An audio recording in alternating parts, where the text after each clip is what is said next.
The Republican leader. Further proceedings on the quorum call be dispensed with. Without objection.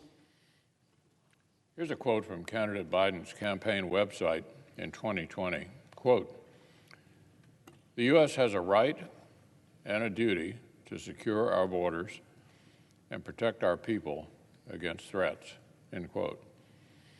Well, that was then. This is now. The Biden administration's weak border policies set a new record in 2021. Customs and Border Protection had to make, listen to this, 2 million arrests. And it doesn't appear that that new record will last long. 2022 is already trending even worse. CBP is currently seeing about 7,000 encounters every single day, and they fear they could see as many as 18,000 per day, a truly staggering figure. To put this in perspective, President Obama's former DHS Secretary Jay Johnson has reflected that a daily count above 1,000 was, quote, a relatively bad number, and I was going to be in a bad mood the whole day, reflecting back on his experience. Now we're at 7 times that figure and still climbing. It's the president's responsibility to fix this crisis. But this president is taking major steps to make it even worse.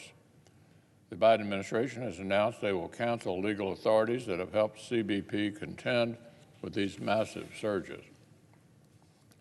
A group of states led by Arizona have explained in court that Title 42 is, quote, the only safety valve preventing this administration's disastrous border policies from devolving into an unmitigated catastrophe. The administration's attempts to explain why they're caving to the far left and throwing our borders open make no sense whatsoever. The White House keeps claiming this is a public health decision. They cannot keep Title 42, leading you to ask, why? Democrats don't act like they think COVID is finished. They give speeches daily about the need for more funding. They say we should be sending health assistance around the rest of the world.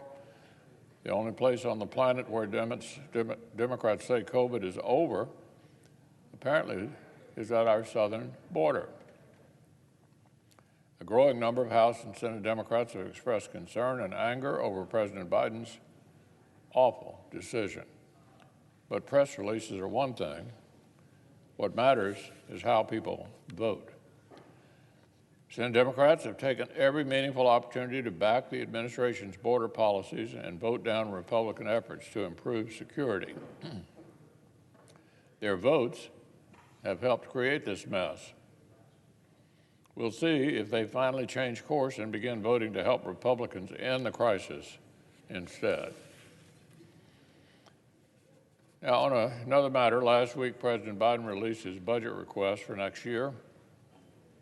The President got to take a blank canvas and sketch his policy vision for the country. But in the critical area of defending our nation, the President's vision came up way, way short. Even amidst a hot war in Europe, bipartisan recognition of threats from China, North Korea, nuclear and missile proliferation, and Iran's nuclear missile and terrorism trifecta, President Biden proposes to underfund our armed forces. Even if Democrats manage to magically get their runaway inflation under control faster than anyone predicts, their proposal would only flat fund defense. While China keeps ramping their military spending way up, the Biden budget would have America treading water at best. More likely, if Democrats' high inflation sticks around, the president's proposal would actually cut the military's purchasing power. As we speak, Secretary Austin, General Milley, DOD Comptroller Michael McCord are testifying before the Armed Services Committee to provide some answers about their boss's baffling budget request. These senior leaders have a responsibility to be strong advocates within the administration for the resources that our service members actually need. When the far left wanted President Obama to slash military spending, Secretary Leon Panetta waged an impassioned public and private campaign to stick up for our national defense. But if Secretary Austin is advocating for the military's bottom line, he's not doing it very effectively.